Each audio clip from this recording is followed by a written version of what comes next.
بسم الله الرحمن الرحيم، والصلاة والسلام على أشرف المرسلين سيدنا محمد عليه أفضل الصلاة والسلام. النهاردة بقى حابين نمشي اليوم شوية كده ونعمل حاجة حرشة. هنعمل النهاردة مسقعة وبيض وبطاطس مهروسة. عندي هنا الباذنجان ده بيضة واحد، مش مشكلة، احنا كده كده هنقليه.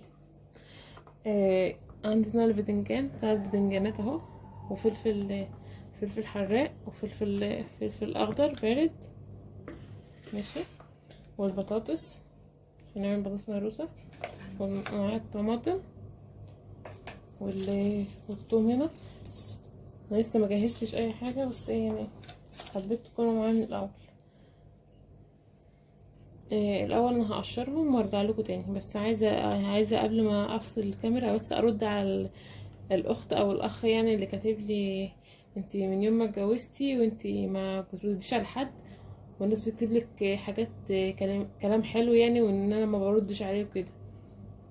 الاول انت ما تعرفش او ما تعرفيش اللي اذا كنت انا برد او ما بردش، وان انا ما بشوفش التعليقات. ما هو لو ما كنت بشوف التعليقات وكنت شفت تعليقك او تعليقك، تمام؟ انت ما تعرفيش او ما تعرفش انا برد على الناس ولا لا. ممكن ما اكون ما بعملش لاف او لايك او كده، بس بدخل لكل واحد في قناته وبشاهد له وبعمل له الكومنت، والا ما كانش حد يدخل لي. لو انا ما بدخلش لحد ما حدش هيدخل لي، لان اليوتيوب اصلا كله اذا كنت هدخل لحد بيدخل لي، غير كده مش هتلاقي حد بيدخلك، وده المعروف يعني. مش ما بندخلش لبعض لله في لله كده. ده المعروف في اليوتيوب كله، ماشي. والاول كانت مش كاتب ولا كاتبه، الله اعلم، مش عارفه هي راجل ولا ست الصراحه. كاتبه ان هي هتلغي الاشتراك. مع السلامه، في داهيه على فكره. اللي مش عاجبه قناتي عادي يلغي الاشتراك ويطلع، يعني مع السلامه عادي، مفيهاش حاجه. واللي موجود برضو يعني في عيني وعلى راسي، يعني مش حاجه، ماشي. انا حبيت بس اوضح او ارد عليه او عليها، انا مش عارفه هو راجل ولا ست زي ما قلت لكم. لو انا ما بدخلش لحد محدش هيدخل لي اصلا، ولو انا ما بشوفش التعليقات ما كنتش شفت تعليقك او تعليقك. انا عارفه كويس قوي مين اللي بيدخل لي ومين ما بيدخليش. واللي انت وانت كتبتي او انت كتبت من يوم ما اتجوزت وانا ايه ما بدخلش لحد او ما بعلقش لحد وما بردش على حد. ممكن اكون ما اكتبش كومنتات زي الاول، ما بردش على حد الكومنت، بس ايه بدخله في صفحته، بدخله في قناته. ولو كنت متابعاني او متابعني من الاول هتعرف ان انا اصلا من يوم ما اتجوزت. اللي بتقول من يوم ما اتجوزت هتعرف ان انا من يوم ما اتجوزت وانا كل فيديو اطلع فيه تعبانه واقول كنت عند الدكتور وكل يوم عند الدكتور ومش عارفه ايه. يعني هي فتره اصلا كانت كلها دكاتره وتعب. لو انت بقى كنت بتتابعني كنت هتعرف ان انا من يوم ما اتجوزت وانا تعبانه، تمام.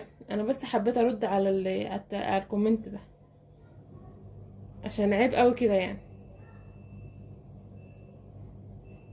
وارد ان مثلا ايه انا ما ادخلش لحد ابقى عندي ظرف، لكن بعد كده بدخله مره واتنين وتلاته على اللي فايتني، ما بفوتش حاجه انا، تمام. انا حبيت بس ارد. وبرضو اللي مش عاجبه عادي يطلع بره، ما فيهاش حاجه، سهل قوي ان هو يلغي الاشتراك ويطلع متفضل مع السلامه. ما بغصبش حد ان هو، وما ضربش حد على ايده ان هو يقعد في القناه بتاعتي، تمام. هنروح بقى نقشر الحاجه دي عشان نعمل الغدا، عشان اليوم النهارده طويل بقى. عندي غسيل وعندي ترويق وعندي عمل الغدا وعندي هم ما يتلم الصراحه. اروح اقشر البطاطس دي. البطاطس انا هقشرها يعني خرط اي حاجه كده لانها هتتسلق، بس عايزه اسلقها في على اخر وقت، عشان ايه لما احط السمنه فيها على البطاطس المهروسه ما تبقاش تحط وهي سخنه، تحط سخنه وتحط شويه برد، ماشي. هضرب الطماطم وهقطع هقشر البدنجان. هقشر البدنجان واخرطه واحط عليه ملح والبيض بقى نسيبوه الاخر عشان نقلوه، تمام كده. انا دلوقتي جهزت الطماطم وخرطتها اهي، الثوم قطعت 3 فصوص بس وهرستهم كده، والفلفل الحامي قطعته كده عشان احطه مع الزيت والثوم. والبدنجان خرطته وحطيت عليه ملح وغسلته الاول طبعا، والفلفل اهو، والبطاطس خرطتها كده اي خرط، وقطعت الفلفل برضو الاخضر ده. هبدأ بقى دلوقتي اعمل عصير الطماطم، وبعد كده هنروح على البوتاجاز بقى نشوف هنعمل ايه. انا كده عملت عصير الطماطم، هبدأ بقى في عمال المسقعة.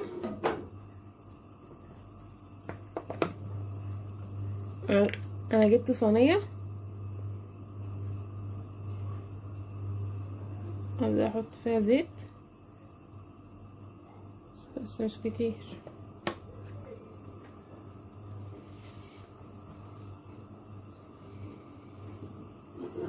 استنى لما يسخن شوية، وبعد كده هنبدأ ننزل بالثوم والفلفل.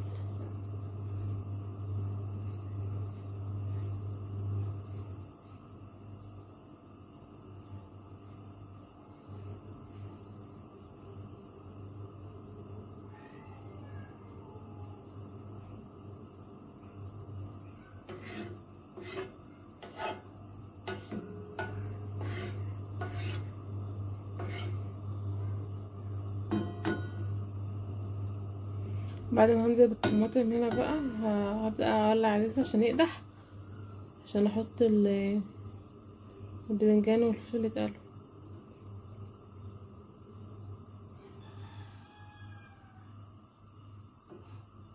هحتاج بس ان الثوم يصفر.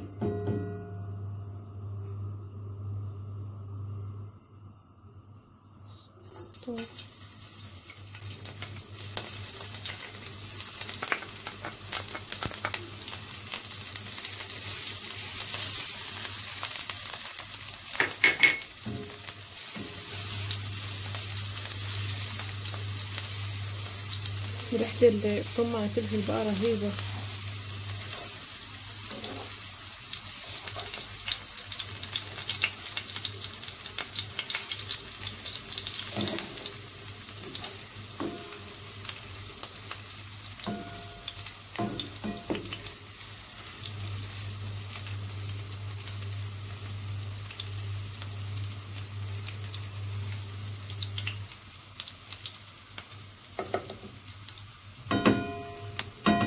هنزل بقى بالطماطم استنى كده.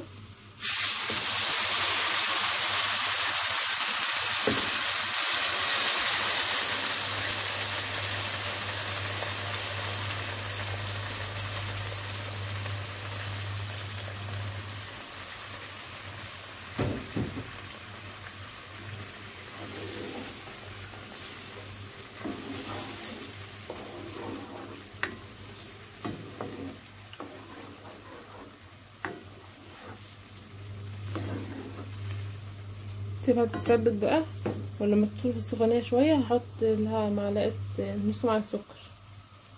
ماشي. هنا بقى الزيت بتاع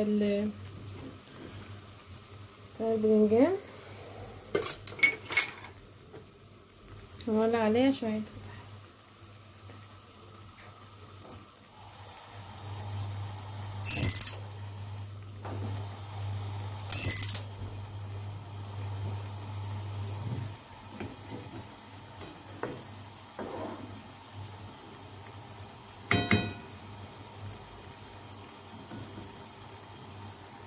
دلوقتي الزيت بدأ يقدح بقى، هبدأ انزل فيه الباذنجان.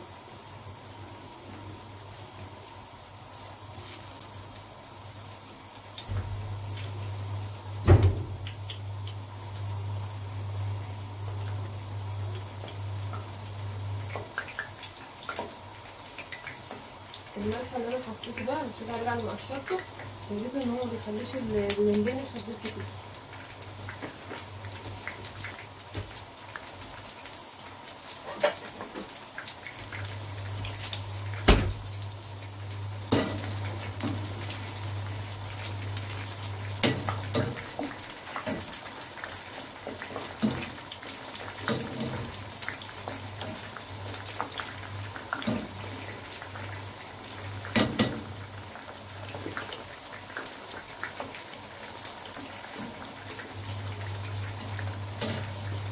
نسيب بقى كله يستوى مع بعض كده ونرجع له تاني.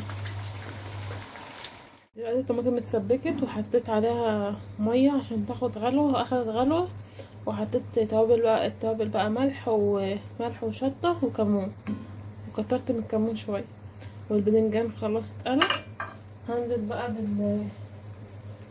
بالبدنجان على الطماطم.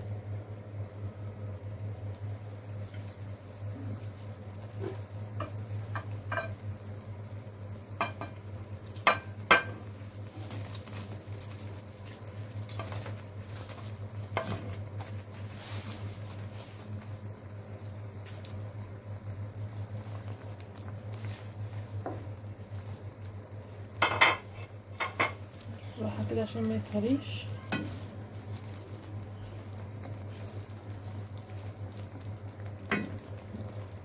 ونسيبه شوية على النار، وبعد كده ايه نطفي عليه.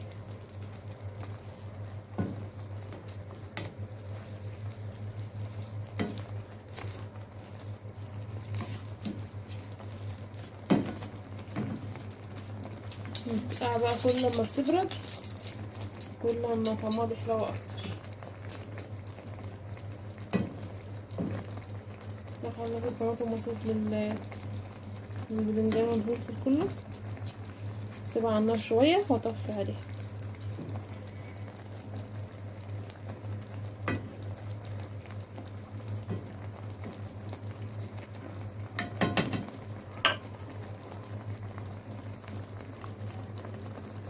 ادي كده الغدا بتاعنا خلص اهو، اللي مسقعه اهي.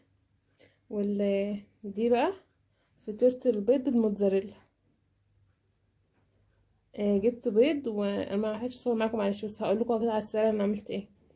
جبت 3 بيضات او 4، وحطيت عليهم جبنه موتزاريلا وملح وفلفل، وربيتهم في بعض جامد. وبعد كده حطيت زبده او سمنه في الطاسه، وبعد كده نزلت عليهم بالبيض والموتزاريلا لحد ما بقت فطيره كده، وبقت ماسكه في نفسها. وبعد كده حطيتها في طبق، ورشيت عليها، حطيت عليها كاتشب عشان تبقى ايه، عشان تبقى يعني تدي شكله كده. وده بقى المخلل بتاع النوجة، زيتون وليمون وفلفل. ودي البطاطس المهروسة وعليها دقة. جبت بطاطس وخرطتها اي خرط كده، خرط عادية، وغسلتها عشان النشا طبعا ينزل منها، وحطيت عليها مية يا دوبك تبقى مغطياها كده، وحطيت عليها شوية ملح.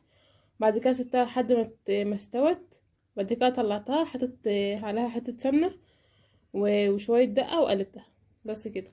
البيض بقى تعالى اوريهولكم. بصوا،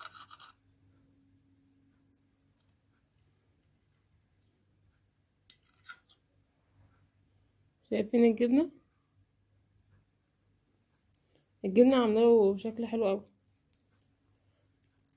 السلام عليكم ورحمة الله وبركاته.